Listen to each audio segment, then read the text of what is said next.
How you doing, YouTube? This is Gunnery Sergeant 67 bringing you another YouTube video. Today's YouTube video is on the possible SHTF event happening right now. Alright, so some of you may know, some of you may not know that President Trump was found guilty of fraud in the state of New York. And he was fined $350 million. And he's being barred, along with a lot of his associates, from doing business in the state of New York for 3 years. Well, that hasn't sit well with a lot of people, considering half of the country just about voted for him in the last election, and probably about half of the country still supports him currently, if not a little bit more. So what's going on right now is there's an organization called Truckers for Trump that has vowed not to deliver any goods to New York until the government stops persecuting them. There's also another individual, another trucker. His name is Chicago Ray. He's made a video about this. And this video has gotten over 6 million views over the last 2 days and over 60,000 shares. So there definitely is high visibility on this issue.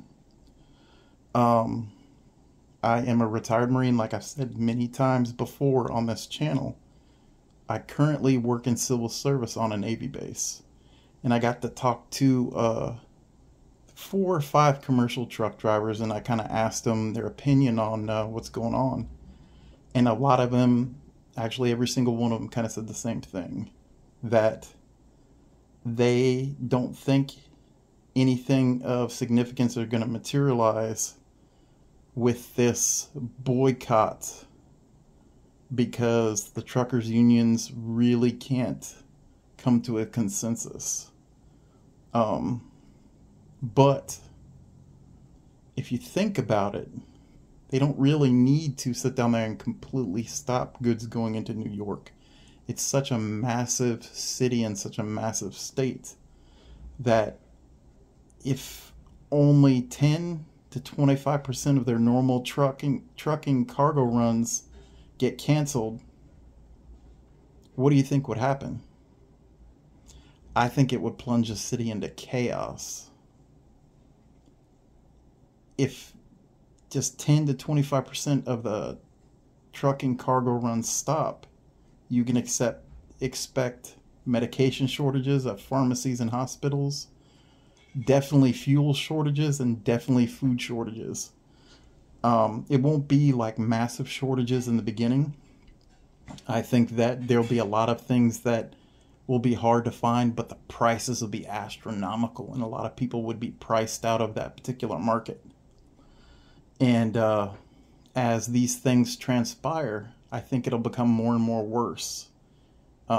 You would see more truckers saying, you know what, we're having an effect. We're starting to have these politicians and these this weaponized justice system starting to rethink their tactics. So I think more and more people would jump onto that bandwagon. And with these shortages of fuel, food, and medication, you would start seeing some secondary effects, like disruption of city-state services like sanitation, public transportation, and even power generation.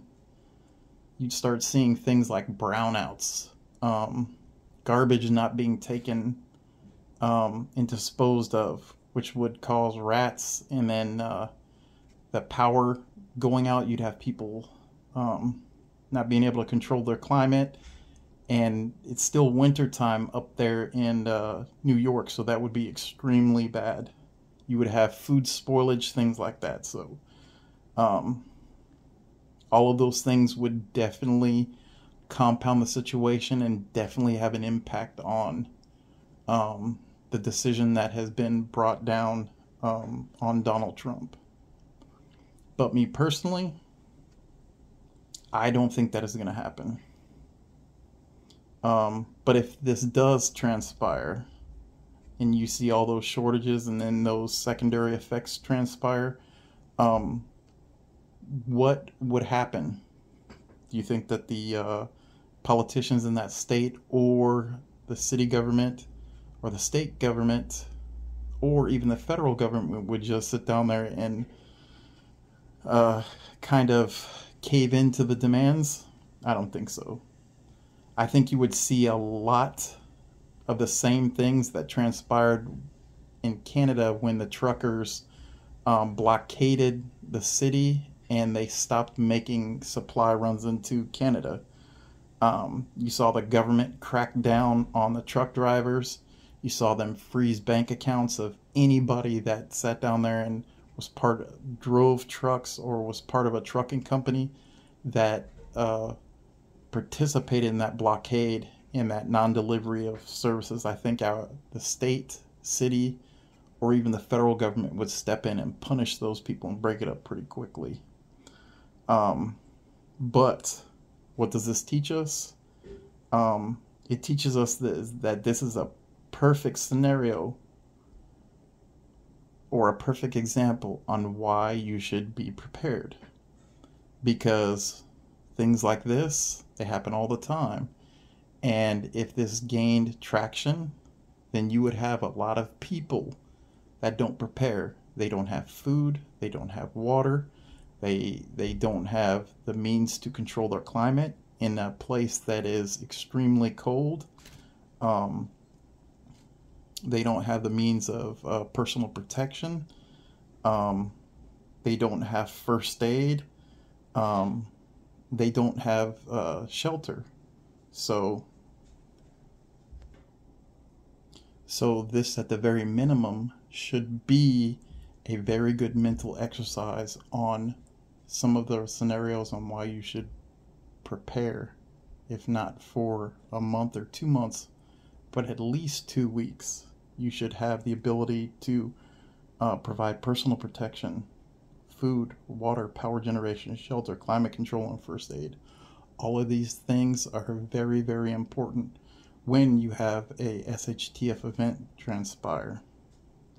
All right, YouTube, just wanted to sit down there and touch base with everybody, let everybody know what's going on, and kind of have a mental exercise on what could transpire if this got traction and you had truck drivers that actually boycotted the city and state of New York en masse.